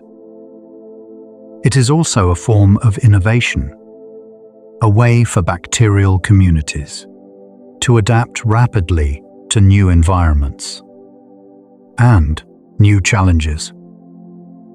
And some of those adaptations may benefit the human host. There are bacteria in the Japanese gut microbiome, particularly in people who eat a lot of seaweed, that carry genes for digesting porphyrin, a carbohydrate found in nori. These genes appear to have been transferred from marine bacteria living on seaweed into the gut bacteria of the people who ate it. Culture, diet, and microbial evolution woven together across generations. The microbiome is also connected to how we perceive and respond to pain. Gut bacteria produce compounds that interact with the pain-sensing neurons in the gut wall. People with irritable bowel syndrome, a condition characterized by visceral hypersensitivity, meaning the gut is more sensitive to pain than usual, often show distinct microbiome profiles. Some researchers believe that the pain of IBS is, in part, a consequence of microbial imbalances that sensitize the gut's pain-sensing nerves. If so, restoring microbial balance might offer relief, not by blocking pain signals directly, but by quieting the source of the sensitivity. There are over 1 billion people worldwide living with irritable bowel syndrome or similar functional gut disorders. These conditions are often dismissed as stress-related or psychosomatic, the pain real, but its cause unclear. The microbiome offers a new lens through which to see these conditions, not as disorders of the mind, not as imagined symptoms, but as real biological states, with real biological explanations that are beginning, slowly, to come into focus. The connection between the microbiome and the cardiovascular system extends beyond TMAO. Gut bacteria influence blood pressure through the production of short-chain fatty acids that interact with receptors in the blood vessel walls. They influence cholesterol metabolism. They affect inflammation levels in the arteries. A large study found that the diversity of the gut microbiome was inversely associated with blood pressure, meaning that people with more diverse gut communities tended to have lower blood pressure. The heart beating quietly in your chest right now, is in some way being influenced by the trillions of organisms living in your gut. The kidneys and the microbiome are also in conversation. Gut bacteria produce compounds called uremic toxins, molecules that, in high levels, are damaging to kidney function. In people with chronic kidney disease, these toxins accumulate in the blood. And interestingly, the microbiome of people with kidney disease tends to be enriched in bacteria that produce more of these toxins, creating a feedback loop that makes both the microbiome and the kidneys worse. Understanding how to break this loop, how to shift the gut microbial community toward one that produces fewer toxins and supports kidney health, is an active area of research. The relationship between gut microbes and type 1 diabetes is one of the most intriguing in all of autoimmunity research.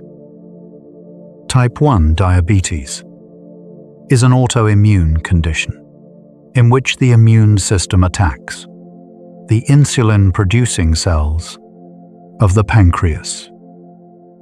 Studies in children who go on to develop type 1 diabetes have found that changes in the gut microbiome precede the appearance of autoantibodies by months or years. The microbial changes happen first. This suggests that disruption of the microbiome might be one of the early events in the chain that leads to autoimmune attack. Not the only cause, not sufficient by itself, but a contributor, a thread in the tapestry. Multiple sclerosis, rheumatoid arthritis, lupus, and other autoimmune conditions have all been linked to microbiome differences in various studies. In each case, the story is similar. Certain microbial communities are more associated with protection, others with vulnerability. The mechanisms are not identical between conditions, but a common thread runs through them: the microbiome's central role in calibrating the immune system's relationship with the body's own tissues. When the immune system turns on the body, we call it autoimmunity. When the immune system fails to attack a tumor, we call it immune evasion. In both cases, the microbiome appears to be part of the story, modulating the immune system's perception of self and other, friend and foe. The microscopic world inside us is not just a passenger in our health. It is, in some ways, the lens through which our immune system sees the world. Let us slow down even further. Let us just rest here for a moment in the simple, quiet wonder of what you are. You are a body. You are also an ecosystem. You are also an ancient collaboration between cells that evolved in the sea and microbes that have been on Earth since almost the beginning. You are the result of billions of years of partnership, of trial and error, and co-adaptation and mutual dependence. You are not alone in here. You never have been. You were never designed to be. The microbiome is not a medical curiosity. It is not just something to optimize or fix when it goes wrong. It is part of what you are. It is part of the definition of a human being.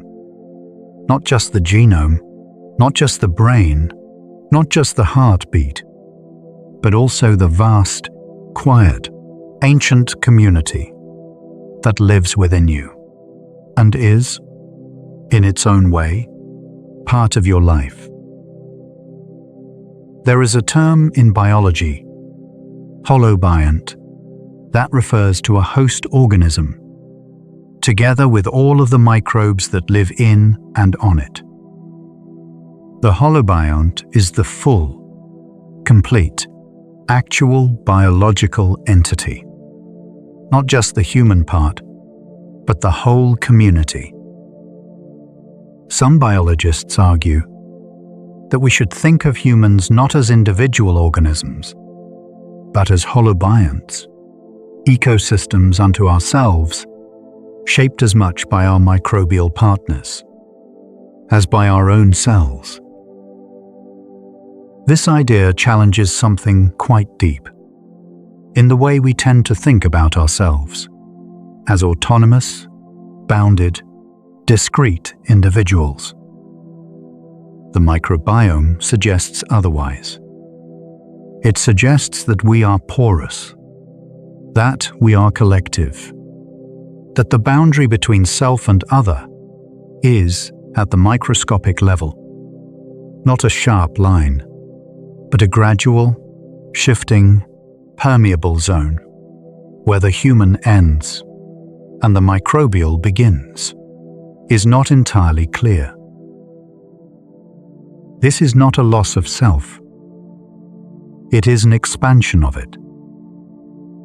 The self, seen this way, is richer than we thought, more ancient, more connected, more deeply embedded in the fabric of life than any story of individual identity could fully capture. You are not just you. You are you and all of them together.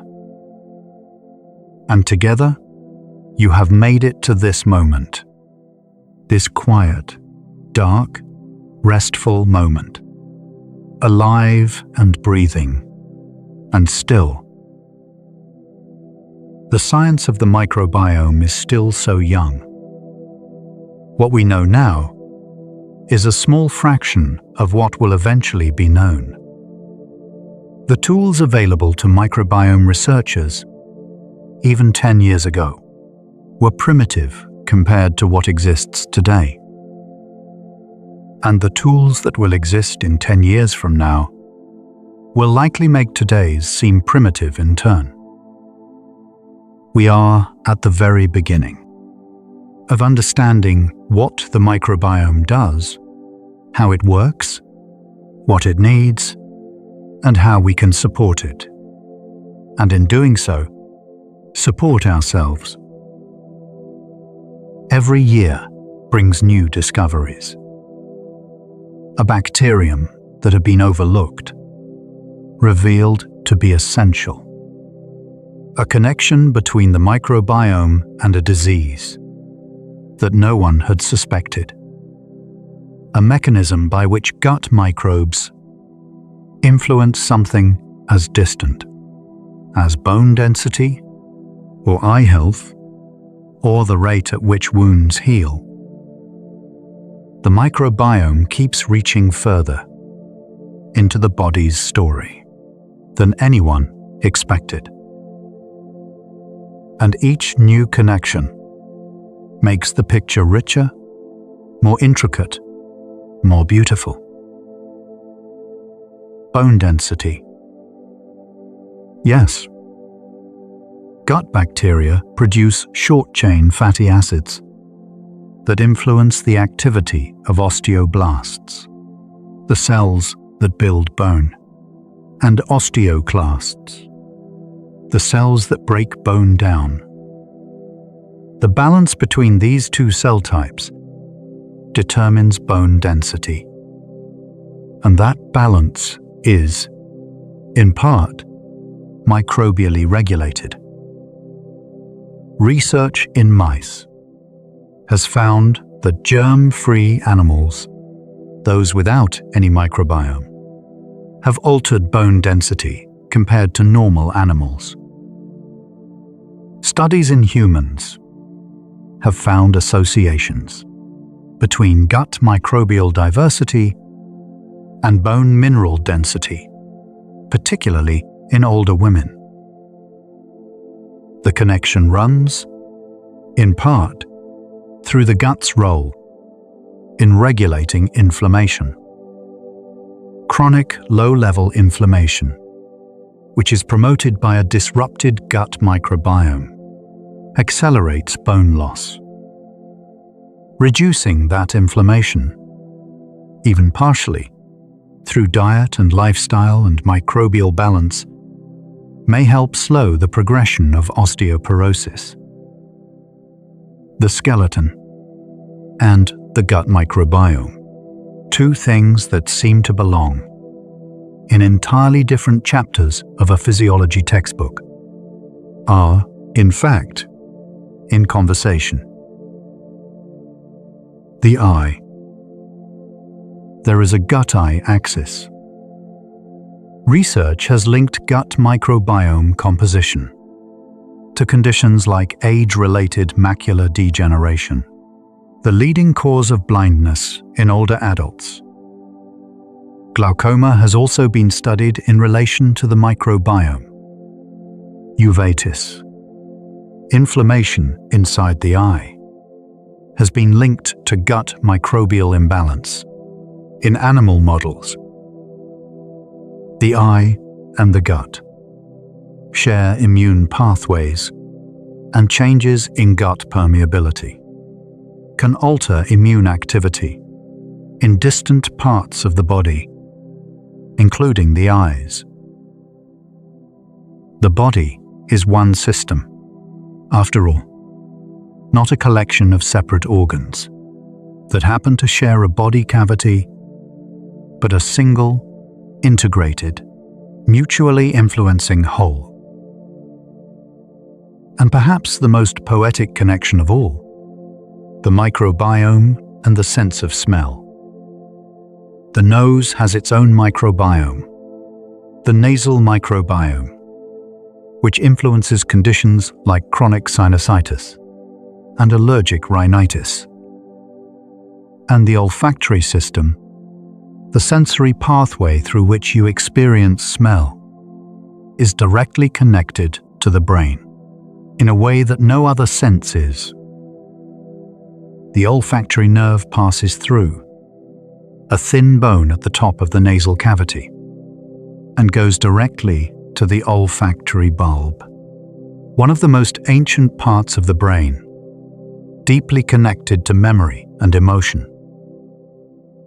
The smell of something, a certain food, a certain place, a certain person, can reach you more directly, more viscerally, than almost any other sensation. It bypasses much of the processing that other senses undergo. It goes straight to memory, to feeling, to the oldest parts of who you are. And the microbes living in your nose may be part of what shapes the chemistry of those first moments of encounter. Even the most intimate and ancient of experiences, the recognition of something familiar, the sudden flooding of memory through a scent, may have a microbial dimension. This is where the science becomes, for me, genuinely hard to fully absorb. Not because it is complicated, exactly, though it is, but because it suggests that so much of what we experience as deeply personal, deeply human, deeply our own, has a layer of collaboration to it. that we have not seen before. Not a diminishment, not an erosion of the self, but an enrichment, a deepening, the understanding that you are not a solo story, but a chorus, that what you feel, what you remember, what you crave, what you love, is shaped, in part, by the ancient, quiet lives of the organisms you carry with you. And what do they ask in return?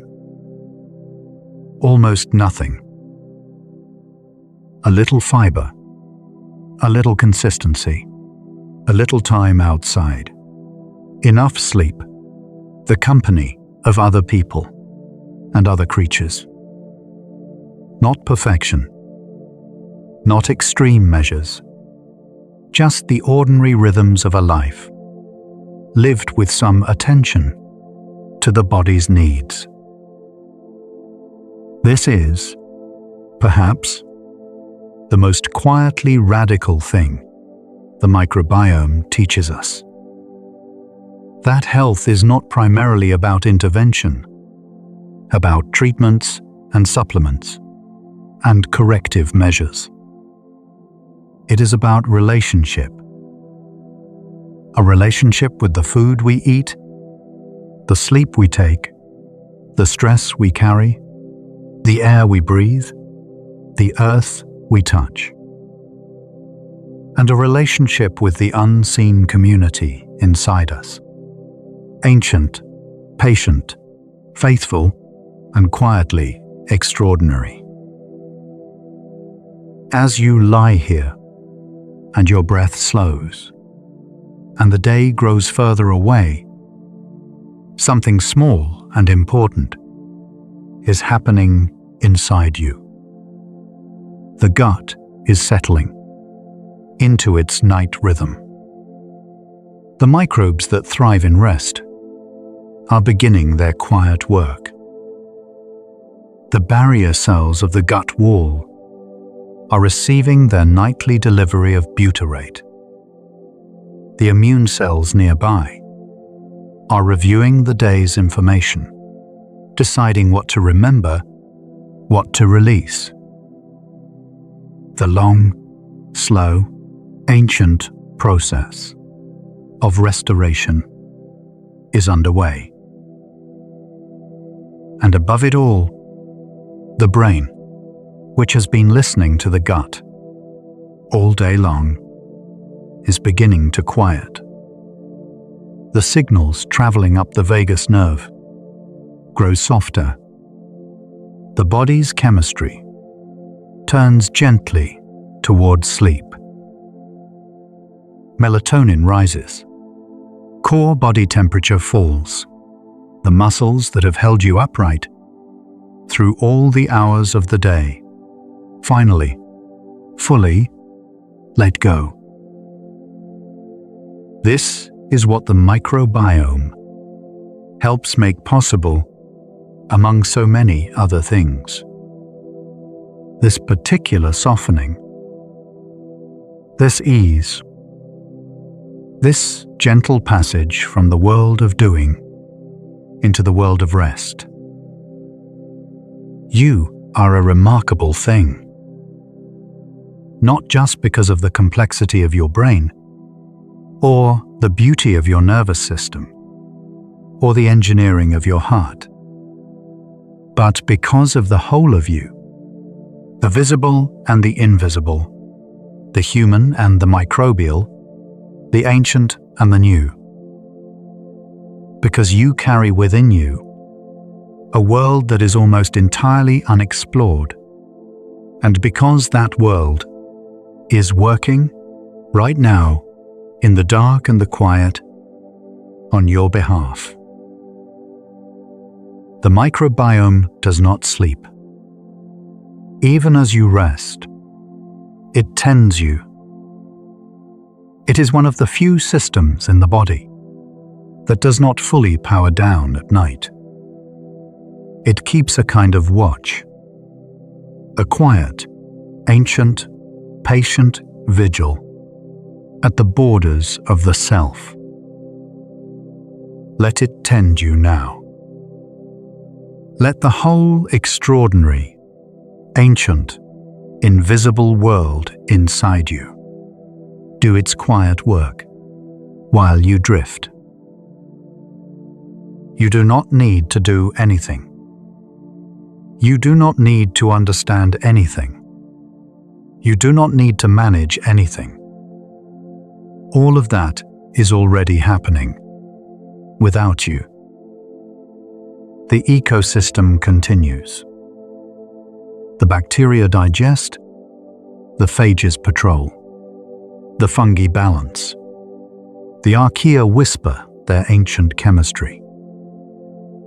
And you, the human part of this extraordinary collaboration, can simply rest. 38 trillion lives, going about their business, inside the quiet of your body. Each one smaller than anything the eye can see. Each one part of something, larger and older and more generous than you perhaps knew. You are not as alone as you sometimes feel. You never have been. Let the darkness hold you. Let the breath come and go, without effort, without direction. Let the thoughts that are still moving slow their circling and begin to settle, like snow, in still water. The world inside you is whole. The world around you is still. And you are exactly where you need to be. Right here. Right now. Already resting. Already home.